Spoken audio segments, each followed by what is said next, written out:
Hi everyone, আজকের office থেকে ফিরে আমার এতটা গরম লাগছিল, কিছু ঠান্ডা খেতে ইচ্ছা করছিল। ভাবলাম যে কোল্ড কফি খাওয়া যাক, করা যাক। আর আমি সেই রেসিপিটাই তোমাদের সাথে শেয়ার করছি। তো দেখো, সবার ফার্স্ট আমি দুধ নিয়ে নিয়েছি। এরপর আমি এর মধ্যে অ্যাড করছি চিনি দিয়ে ভালো করে দুধ আর চিনিটাকে একবার ব্লেন্ড করে নেবো। ব্লেন্ডিং করা হয়ে গেছে। এরপর এর মধ্যে আমি অ্যাড করবো কফি। পুরো কফিটাই দিয়ে দেবো, একটুখানি জাস্ট রেখে দেবো যাতে উপর দিয়ে আমি ডেকোরেশন করতে পারি। তো দেখো, আমার কফি দিয়ে দেওয়া হয়ে গেছে। এরপর আমি এটাকে আরও একবার ব্লেন্ডিং করে নেবো। তো গাইজ দেখো কত সুন্দর একটা স্মুথ টেক্সচার এসেছে। যাই হোক, এরপর আমি এটাকে কফি মাগের মধ্যে ঢেলে নেবো। তো দেখো, আমার ঢালা হয়ে গেছে। এরপর এই ডেকোরেশনের জন্য আমি উপর থেকে একটু কফি ছড়িয়ে নিচ্ছি।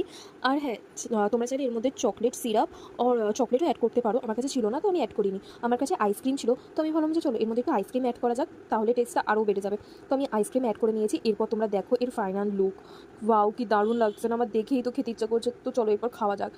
গাইস, আমি এটা টেস্ট করলাম, জাস্ট ওয়াও হয়েছে, জাস্ট চুমু। মানে আমি এত সুন্দর কফি বানাবো আমি নিজেও বিলিভ করতে পারছি না। যাই হোক, তোমরাও যদি অফিস থেকে ফিরে টায়ার্ড হয়ে যাও, তো তোমরা চাইলে এটা ট্রাই করে দেখতে পারো। দেখা হচ্ছে নেক্সট ভিডিওতে। টাটা।